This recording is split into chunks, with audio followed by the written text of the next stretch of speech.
Casey, this week has been going very well, I think, for your baseball team, having come off the road, losing a doubleheader in Rochester, and now coming home against Lehigh Valley. A couple of exciting wins. How has this week gone for you?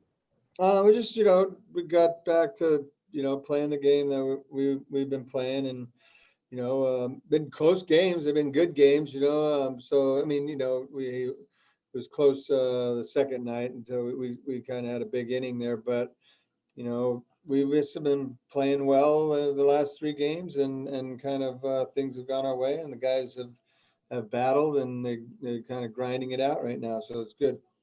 I feel like this last week has kind of been emblematic of your season so far. There have been a lot of obstacles thrown in your way and losses, and players have lost along the way, but through it all, your team finds a way to get off the mat every day.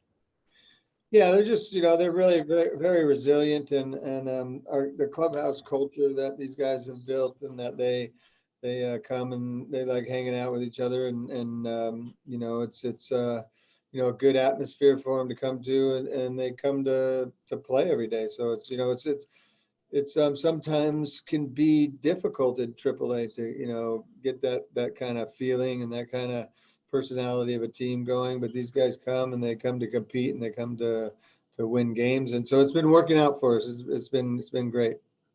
How much has the coaching staff been involved in any of that, in just kind of lightening the mood? Oh, we're definitely the only ones responsible for that. We are totally responsible for the atmosphere, the culture.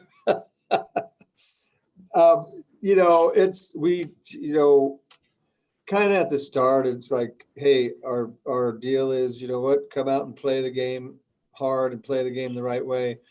I'll let you know if you don't, and one of the staff members will let you know, and we'll kind of just go at it head on, and they come out and they do it. If there's a lack, then something slack, then we'll talk to the player about it, and we'll take care of it in house. And these guys are good at policing themselves, but it's just they've kind of created this atmosphere in here, and they have a good time, and they have a good time being around each other, and then they go out and they compete. So it's been great watching them.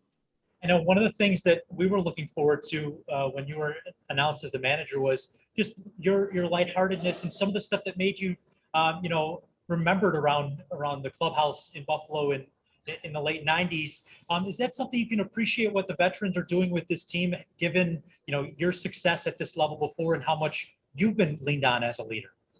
Yeah, I mean, they took it upon themselves to create that atmosphere, and they run with it, and it's great. And it's like, I was very serious when I got on the field, and these guys are serious when they get on the field, but off the field and when you're in the clubhouse, it was the time you can have a great time and have fun and kid around with your teammates, and just make it really a great time to be at the field. And that's why like to be at the field. These guys like to be at the field. They come, they hang out, and so it's they've created that atmosphere where it's a good place to be.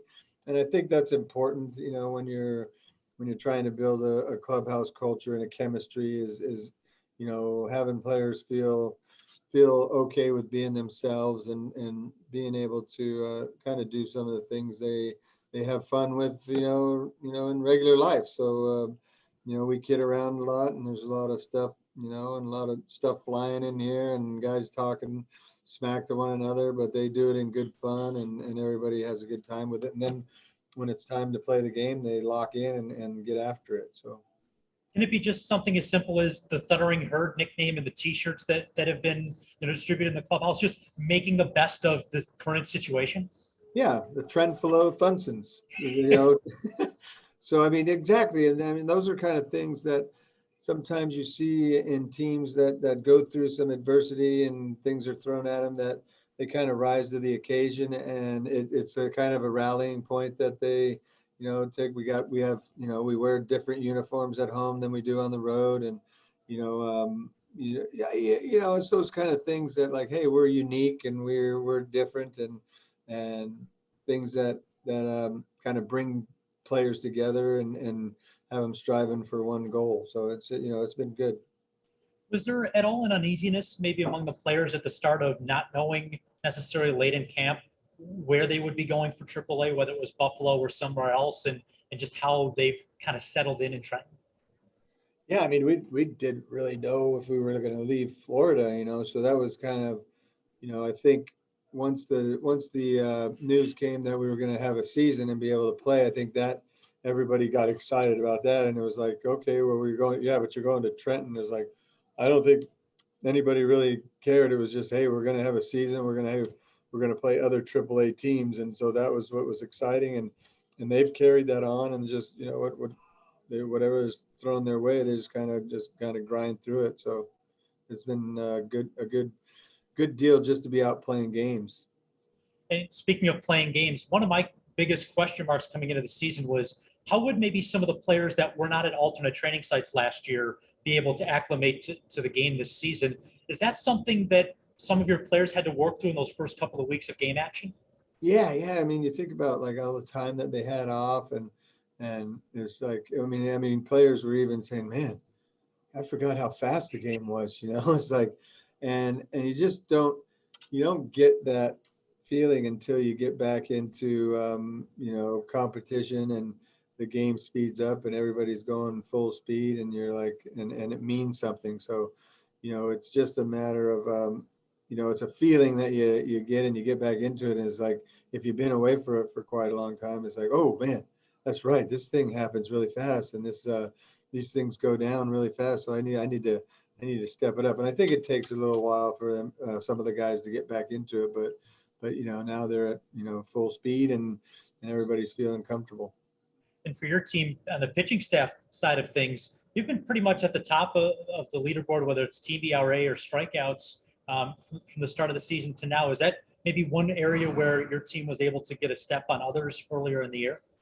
I mean, if you look at it, I mean, obviously, when you look at successful teams, they usually pitch and play defense, and you can be in any game. And I think that's been what has happened with us, throughout this season. Our pitching staff keeps us in games, and we can scratch out runs. Sometimes, we swing the bat very well for a period of time, but when you have a solid pitching staff and they're going to keep you in games, you still feel whenever time of the game is, you feel you can still win the game, because they keep you close and they keep you in that striking distance where, a 3-run home run gets you over the top to, put you in the lead.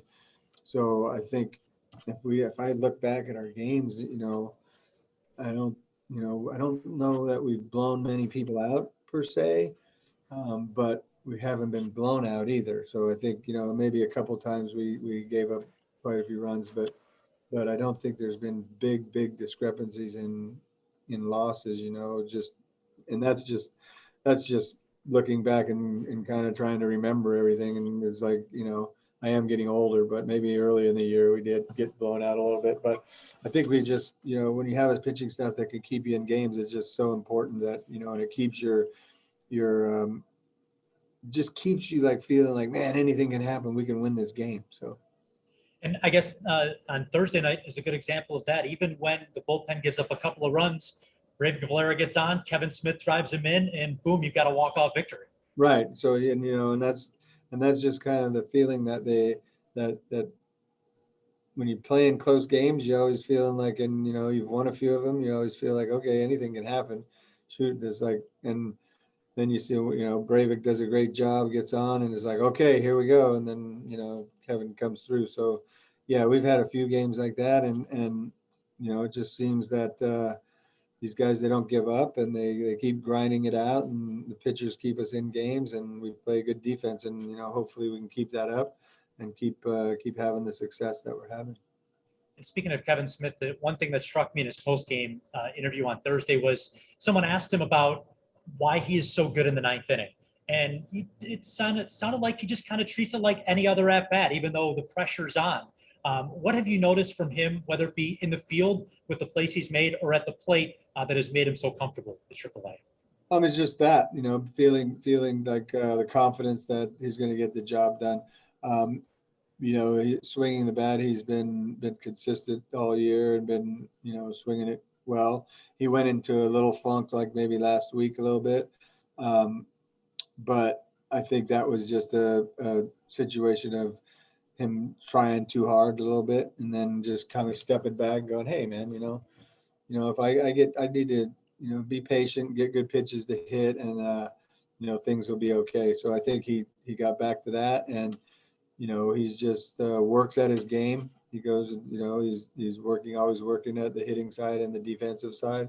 So he goes about his business the right way, and they're having the confidence that hey, if I go up, anything can happen, and I'm just going to put good swings on the ball and see what happens. So I think when he gets back to when he's doing that, he's very, very good, and defensively he's I had him in 2018, and I thought he was an elite infielder then. So I mean he's just continuing to work on that and progress and get better. And he's not the only player that you've had in the past as well. How has it been as a coach in this organization to see players grow? And maybe Alec Minnow is a good example from earlier on in the season, just 3 starts to AAA, and boom, he's excelling in the big leagues. Yeah, it's really cool to see. I mean, if you can have as a staff member or coach or a manager, if you can have a little bit of influence on a player that gets to the big leagues, that they can remember maybe 1 or 2 things that you had taught them or talked to them about or anything, it really makes it satisfying as a coach. But it also is satisfying just to see them go up and succeed in the big leagues and see guys that you've had and had an influence on maybe to be successful in the future. So, it's part of. I mean, it is what drives you as a coach, and where you get all the satisfaction from is if players can take a little bit from you of what you have, or maybe knowledge or experience or something, and take a little bit of that and keep it. They don't even have to tell you that they did, but if if you can feel like you had an influence on them, it makes you feel great as a coach to be able to do that. So as I look at your roster a little bit, you tell me if you think this is as unique as I think it is. You've only have 1 actual outfielder on your roster as of today, and even Logan Warmoth is a converted infielder to outfielder. How different is that in 2021?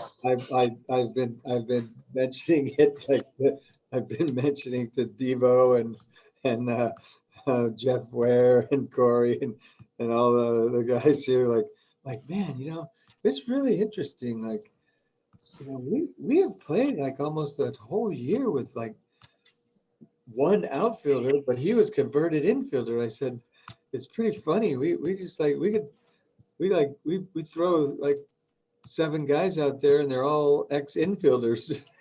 And we have a catcher and a pitcher, so there's our lineup: 7 infielders and a pitcher and a catcher. But I mean, gosh, shoot, kudos to those guys for going out there and they're doing a damn good job of being outfielders. When their backgrounds have been in infield for a long period of time, and it's not an easy transition just to go out there and start tracking balls and chasing them down. So I think it always helps if you can play more positions, because very rarely do you go to the big leagues at the position that you normally play. Usually you're going to the big leagues because you're hitting, for the first time, and you're offensively you're doing well, and like, okay, where can we plug them in? And so I think, being able to have that versatility and that, adaptable to different positions, I think it's good for these guys. So they've done a great job, no complaints, and they're definitely like, yeah, I'll do it. I'll do whatever we want, whatever you want to do, let's do it. So they've been very receptive to it, and it's really cool. And you mentioned a couple of times, so I want to mention your coaching staff and your support staff. How have they been through this whole situation and helping you and everybody else? And whether it's Corey Hart, Devon White, Jeff Ware, and even down to Caleb and Lesh, working the support side of the training and clubhouse staff. Yeah, it's just everybody has done a great job, and they're all they're here every day, and they're here early and doing the work, and really wouldn't be where we are if it's not for those guys, the David Howells and the behind the scenes, with the pitching, and Justin Batcher with the strength and conditioning. Jake McQuiggan does a lot of the data stuff, and And Jeff Steffen is like our video guy. He's been tremendous. And like, you know, the guys you mentioned, Corey, Devo, Jeff, where it's just been, you know, a pleasure to have him. And, you know, our nutritionist, Kat Mangieri, she's done a great job and keeping these guys, you know, out on the field, hydrated and nourished and, ready to go. There's a lot that goes into it, man. And it's, you need them all to be there and to be doing their job and to keep people going forward. So, I mean, you know, it's been great. And Lesh has been awesome. So, you know, he's tremendous. He takes care of me. So, you know, I sit in here in the office and he's always like, check and make sure I'm okay. Well, no one less, that doesn't surprise me. Yeah. Well, Casey, I appreciate you taking some time today. Glad to chat with you over Zoom. I hope to see you here at Salem Field very soon. It's been great to watch your team all season long. All right. So thank you so much, Pat. It's been great. Thank you.